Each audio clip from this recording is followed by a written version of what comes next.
Assalamualaikum warahmatullahi wabarakatuh. Getaran dan gelombang ini ada kaitannya dengan proses pendengaran. Nah, bagaimana keduanya bisa itu didefinisikan dalam proses pendengaran? Proses pendengaran manusia dan hewan itu terjadi karena adanya proses getaran dan gelombang. Nah, di video ini anak-anakku kelas 8 semester 2 akan saya ajak belajar tentang bagaimana proses mendengar pada manusia, di mana materi ini dipelajari pada bab indera pendengaran dan sistem sonar pada makhluk hidup. Baik, kita mulai. Mendengarkan itu kan suatu kemampuan alat pendengaran manusia ataupun hewan ya, ini untuk mendeteksi getaran yang disebut suara. Bisa kalian lihat. Nah, ini ya. Jadi telinga ini dapat menangkap bunyi dalam bentuk gelombang suara. Ini saya tunjukkan, ini ya gelombangnya. Gelombang ini adalah suatu getaran di mana energi getaran itu merambat. Kalau bunyi dalam bentuk gelombang longitudinal. Bisa juga mendengarkan itu adalah suatu proses menangkap, memahami dan mengingat dengan sebaik-baiknya apa yang didengarnya atau sesuatu yang dikatakan oleh orang lain yang kepadanya. Ambil suatu contoh, misalkan ada getaran dari bunyi tabrakan kendaraan yang cukup hebat. Nah, itu juga mendengarkan. Jadi intinya manusia bisa mendengar itu karena awalnya adalah adanya getaran yang merambat dalam bentuk gelombang longitudinal. Nah, getaran yang merambat dalam bentuk longitudinal ini kenapa kok bisa muncul bunyi? Baik, bagaimana caranya gelombang longitudinal atau getarannya ini bisa berjalan dari sumber bunyi ya. Ambil suatu contoh dari sumber bunyi kecelakaan, bisa juga dari sumber bunyi jam tangan itu. Nah, bagaimana caranya bunyi itu berjalan atau gelombang longitudinal itu berjalan sampai ke otak? Oke, kita mulai. Saya tunjukkan dulu anatomi reseptor atau indera pendengaran, yaitu telinga. Nah, ini adalah yang bagian luar. Di sini ada daun telinga. Nah, kemudian kita lihat bagian dalamnya. Itu dari daun telinga ini akan menuju, ada sambungannya yang namanya saluran pendengaran yang sangat sempit. Kemudian diteruskan ada selaput gendang atau membrana timpani. Ini ukurannya tipisnya sekitar setengah koin uang ya, setengah koin itu ukurannya. Kemudian di situ ada tulang pendengaran, ada 3 tulang pendengaran ya, ini yaitu martil atau malleus, landasan atau incus, dan sanggut di atas stapes. Kemudian di sekitar tulang pendengaran itu ada saluran yang menuju ke rongga mulut yang kita sebut saluran Eustachius ya. Saluran Eustachius. Kemudian diteruskan ke bagian dalam itu ada kanal setengah lingkaran atau kanalis cervicularis. Kemudian ada vestibula, kemudian ada koklea atau yang disebut rumah siput.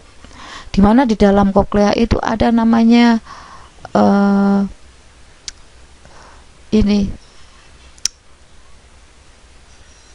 yang disebut yang disebut ini, anak-anak saya tunjukkan ya, ini membran ya, membran di dalam koklea itu ada namanya membran vertibularis ya. Ini adalah sebuah selaput di dalam koklea atau pada telinga dalam. Saya lanjutkan ke atas lagi ya. Ini juga bisa ya. Jadi di setelah saluran Eustachius itu ada masuk ke bagian dalam, ada kanal setengah lingkaran atau kanalis cervicularis, kemudian ada vestibula, kemudian koklea. Dimana di dalam koklea itu tadi ada bagian lagi ya, kemudian terus dilanjut dengan saraf.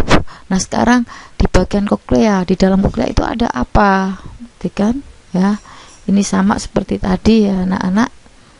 Nah, di dalam koklea itu ada namanya membran Reissner atau membrana vestibularis, di mana sebuah selaput yang ada di dalam koklea. Nah, membrana basilaris ya, atau membran Reissner atau membrana vestibularis ini adalah bagian yang sangat penting karena di dalamnya terdapat organ korti yang merupakan organ perasa pendengaran. Nah, organ korti ini terletak di atas membran basilaris di seluruh ini. Nah, ini mengandung sel-sel rambut ya, yang merupakan sebagai reseptor penerima suara itu. Nah, sekarang bagaimana mekanisme mendengarnya? Kita mulai dari getaran yang merambat, gelombang bunyi ya. Getaran yang merambat itu kan disebut gelombang, dalam hal ini gelombang bunyi dalam bentuk gelombang longitudinal. Nah, energinya yang merambat, ini akan ditangkap oleh yang namanya daun telinga. Nah, dari daun telinga akan diteruskan ke saluran telinga, saluran yang sangat sempit.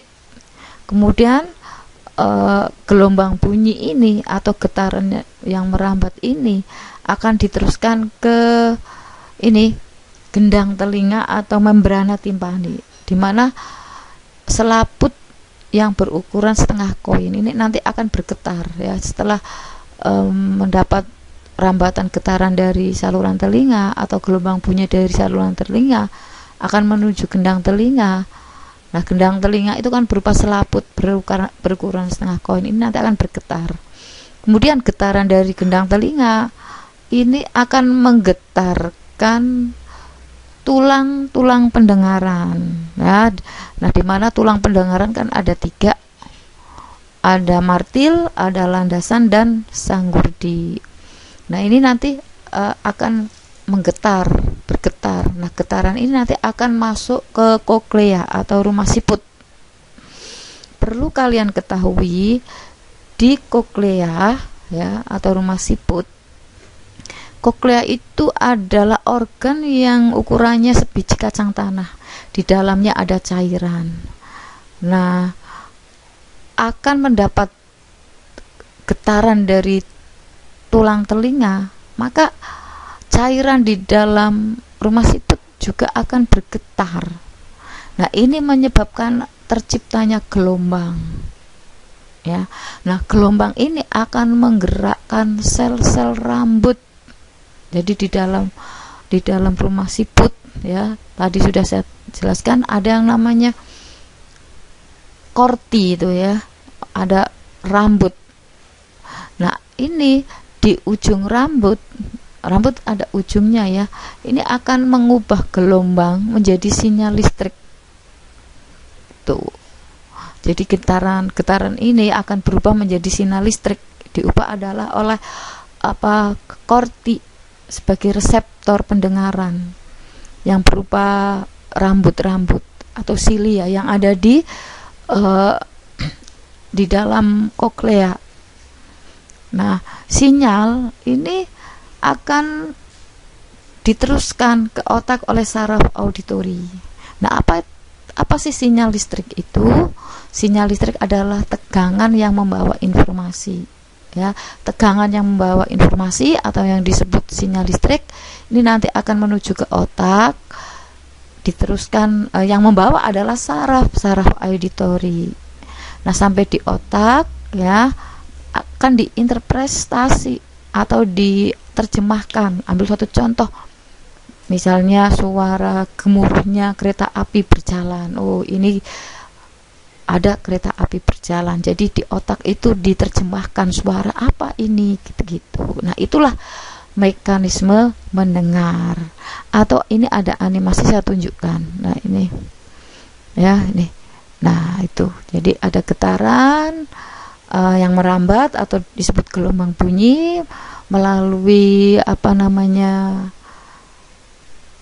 selaput saluran telinga yang tipis, yang kecil, ya, itu bagian luar akan mengenai gendang telinga atau membrana timpani, bergetar. Nah, bergetar ini getaran akan diteruskan tulang-tulang pendengaran. Nah, tulang pendengaran ini bergetar, ya, akan menggetarkan cairan yang ada di dalam rumah siput. Nah, di dalam rumah siput ada bagian yang namanya korti, di sini berupa rambut-rambut atau silia, di mana getaran ini akan diubah atau gelombang ini akan diubah menjadi yang namanya sinyal. Sinyal adalah tegangan yang membawa informasi. Nah, tegangan yang membawa informasi melalui saraf auditori akan disampaikan ke otak untuk diterjemahkan. Oke, itu ya tentang mekanisme mendengar pada manusia. Atau secara skematis saya jelaskan lagi jalannya proses pendengaran. Ya, jadi dimulai dari gelombang suara, ya, atau getaran yang merambat. Gelombang suara dalam hal ini gelombang longitudinal, kemudian akan menuju ke daun telinga. Setelah itu menuju ke saluran telinga yang sangat sempit. Dari saluran telinga akan menuju ke gendang telinga atau membrana timpani.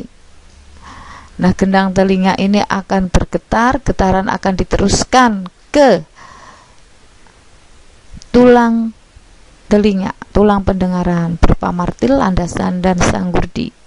Nah, ini akan bergetar, kemudian getaran merambat ke rumah siput atau koklea, di mana di dalam rumah siput ada cairan, sehingga getaran ini akan menciptakan suatu gelombang longitudinal, ya. Nah, gelombang longitudinal ini akan menggerakkan yang namanya korti. Di dalam rumah siput ada korti yang berupa rambut-rambut, di mana rambut ini dari gelombang ini akan diubah menjadi sinyal listrik atau tegangan yang membawa informasi. Ya, ini organ korti. Nah, di sini gelombang di organ korti punya fungsi. Gelombang yang tercipta di cairan koklea akan oleh organ korti akan diubah menjadi sinyal listrik. Sinyal listrik adalah tegangan yang membawa informasi. Nah, sinyal listrik atau tegangan yang membawa informasi akan dibawa oleh saraf untuk menuju ke otak dan diterjemahkan. Oke, sampai jumpa pada video berikutnya. Terima kasih. Wassalamualaikum warahmatullahi wabarakatuh.